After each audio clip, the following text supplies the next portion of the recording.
So if you keep up with college sports, or even just sports in general, and know the semi-happenings of what happens in college sports, whether it be college football, college basketball, college baseball, etc., then you know that in the past 5 to 10 years, college sports has changed significantly. Not just from the college football BCS championship going to the college football playoff format, but much deeper than that, to the transfer portal, to NIL, to conference realignment, all the works. College sports has changed, whether you like it or not, due to lawsuits, the NCAA losing basically all its power, and players wanting what they deserve. Now, this raises a lot of good things, but it also raises a lot of questions. And the past, 2 to 3 years, people have been very skeptic, especially about conference realignment, about the sustainability of college football in general, and whether or not players are going to actually be held accountable for how much money they make, what they do with their money, where they go each year, tampering with coaches, how coaches actually use players, pay players, what corporations do, what sponsorships do. All this works, and if all that sounded like nonsense to you, it's fine, because we're going to break it down. What we really came here to talk about today is something really, really weird. Now, I'm not going to come in here and talk to you about politics, because that's just not what I do, but there was a White House meeting, and we got to talk about it. Hello, everybody, and welcome to Random SEC. If you aren't subscribed, please consider doing so.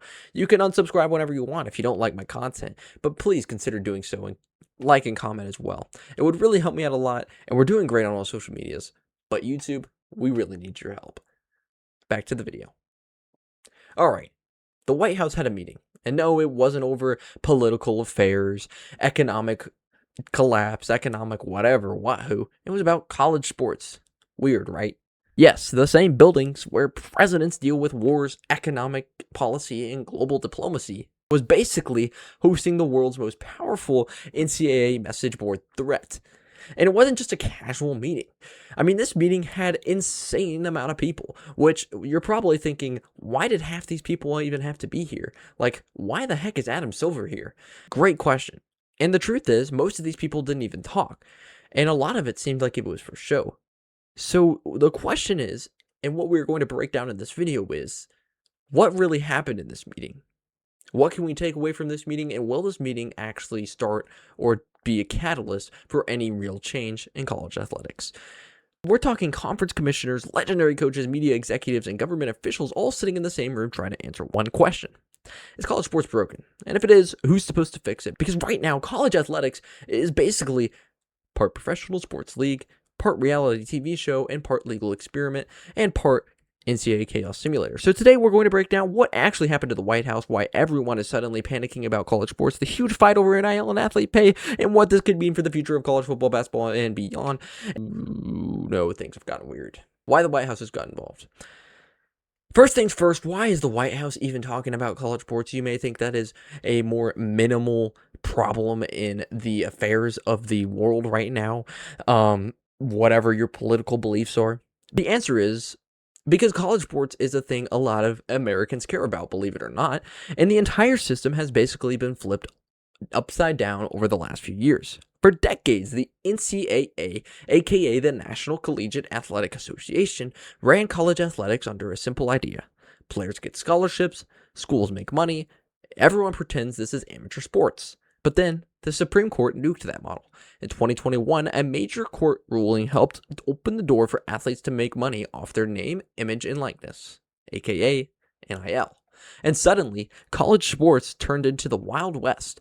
Now you've got recruits getting million-dollar endorsement deals, booster groups acting like free agency war chests, players transferring every season like it's NBA free agency, players not going to the NBA and NFL because they can make more money in college, and entire athletic departments trying to figure out where the money is coming from and how to find money and how to give it to their athletes so they can compete and fans will show up in the stadium. So basically, imagine if the NFL had no salary cap, no contracts, and players could change teams every year.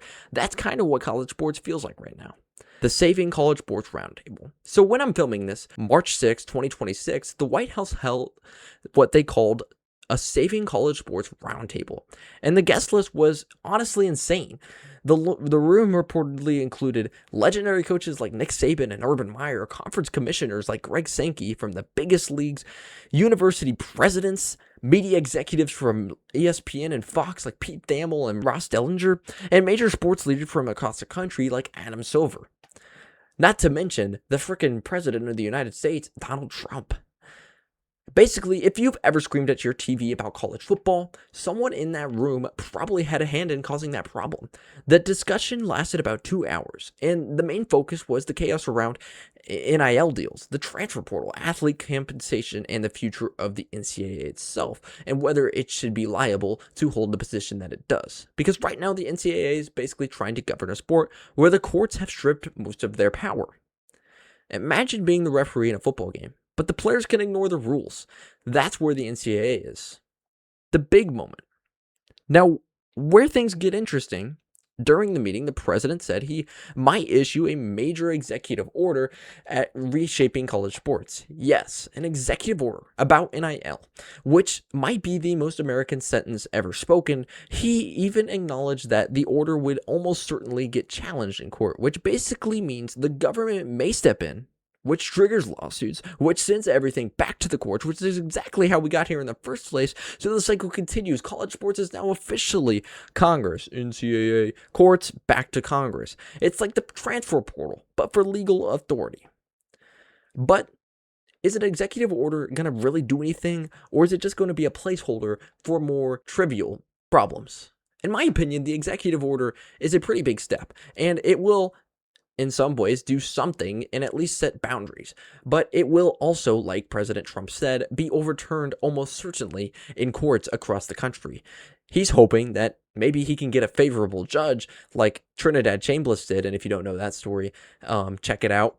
But basically, Trinidad Chambliss was arguing for a 6th year of eligibility. And to get it, he had a judge in his court hearing who was an Ole Miss fan and even a donor. And this has been the story all across college athletics, not just Trinidad Chambliss. And President Trump is hoping that he can get a judge similar to that. And I'm sure since he's the president, that shouldn't be that too big of a problem. But even so, an executive order won't fix all the problems. The biggest issue everyone keeps talking about is NIL money. Some college athletes, especially football and basketball stars, are now getting massive endorsement deals.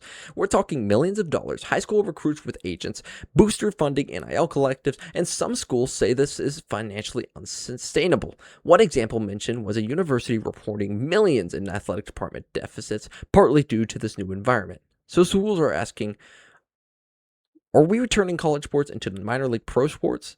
And if so, should we just admit it? The athlete perspective. Now, there were no athletes in this room, at least not current athletes. And whether you think that's fair or not, it's something to note. It's kind of like having a meeting about pizza without inviting anyone who eats pizza. Critics say the conversation is missing the people who are actually playing the games because from the athlete perspective, this new system is long overdue. College sports has been a multi-billion-dollar industry for decades, and most of the time, the players got scholarships and cafeteria meal swipes, so now what money is finally reaching athletes? Some people feel the system is just correcting itself. These universities got billions of dollars profiting off of athletes in college football and college basketball and college baseball. But the athletes got nothing. The people who are actually driving what is going on. And while I sympathize with the athletes in this scenario, I don't think President Trump is trying to go fully back in college athletics. I don't think you can put the cat back in the bag for NIL. It's going to happen. But what we need is regulations. Because if you don't have regulations, then there won't be a college sport for athletes to even play or get paid at all. Another theme in the discussion was nostalgia. A lot of leaders in college athletics say they miss the old system, the idea that players stayed at one school for 4 years, that rivalries mattered more, that college sports felt more like, well, college sports. But here's the problem. That version of college sports may never come back, and yeah, we still have great rivalries and some players who stay 4 years. The truth is that realignment was inevitable. Because once money enters a system, it rarely leaves. One of the most dramatic warnings of the meeting was that the current system could eventually break college athletics. Some leaders say smaller schools might struggle to compete or even survive financially. And if the big problems keep spinning more and more, we could end up with a system where the SEC and Big Ten become mega leagues, everyone else becomes background noise, which, let's be honest, already kind of feels like what's going on. Why this matters is because this might sound like a niche sports story, but college athletics is actually a huge business. I mean, we're talking billions and billions of dollars in TV revenue, massive alumni donations, huge cultural influence, a lot of people who really, really care about this. And I'm talking about millions and millions of Americans who will tune in every Saturday to watch their favorite college football team play and other teams just because they love the sport so much. College football Saturdays are basically a national holiday in half the country. March Madness is a time of year where everybody is skipping school, work, just to watch these games. So if the structure of that system changes, it affects university athletes and especially fans, but also media companies and the entire sports economy. Now I'm talking about the NFL and the NBA and the MLB as well, because if they don't have a system like college athletics, then they won't have players who are developed and are actually on a spotlight before they get to the NBA. If they get to the NBA, because they haven't had a chance to showcase their ability, and the G League doesn't work because people just don't watch the G League. So the question is, especially for the NFL where you don't have a minor league, you need college athletics. So the question is, can the major leagues step up? The NFL, NBA, MLB, etc. What happens next? So what actually comes out of today's meeting? Right now, the three big possibilities. Federal legislation. Congress could pass laws regulating NIL and athlete compensation. This is what many sports leaders want. But getting Congress to agree on anything is basically harder than winning March Madness with a perfect bracket. That's never been done. Executive action. The president could try to reshape parts of the system throughout executive orders, but those would almost certainly face legal challenges immediately. The third option is most likely college sports just keeps changing organically. More lawsuits, more NIL deals, more transfers. Basically, the college sports multiverse continues to expand unless you get somebody in charge in a commission or committee that actually has control over college football that all universities sign off on. One key thing, though, I would like to point out in this meeting is that Democrats and Republicans signed off on the bill for this executive order and for the changes in the bills to be passed for college sports change. So what that tells me is, in a world that is strictly divided by what political side you're on, we can still agree on things that are very serious. And one of those, according to these people, is college sports. College athletics has been a foundational part of American history. It's the oldest form of sports besides Major League Baseball, and it's the pastime of many Americans. College football started in the 1800s and was a way for people to have fun, people to enjoy leisure, and it's never really died down. It came before the NFL, same with college basketball. These are sports that we've played for centuries. These are sports and these are teams that have history over centuries. These are schools that cannot survive without athletics financially.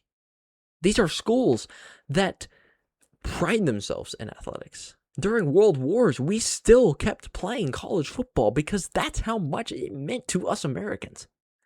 What I'm trying to say is that this is a foundational part of American society, and that even in the midst of so much divide and political parties and partisan conflicts, that we can still find agreement when it's something like college sports. And that is telling. So today's White House roundtable didn't magically fix college sports, but it did show something important. That chaos in college sports has gotten so big that it's now a national political issue, whether you agree with that or not. Which means the future of college athletics might not just be decided by the NCAA, universities, or conference commissioners. It could end up being decided by courts, Congress, and federal policy. And if that happens, college football Saturdays might never look the same again, for the better or for worse. We don't really know what's going to happen, but we know that it's going to change college sports. So I hope that this roundtable really, really evoked change in college sports, but we just don't know yet. But I want to know what you think. Is NIL good for college sports, or has it turned to the NCAA into NFL's weird younger cousin?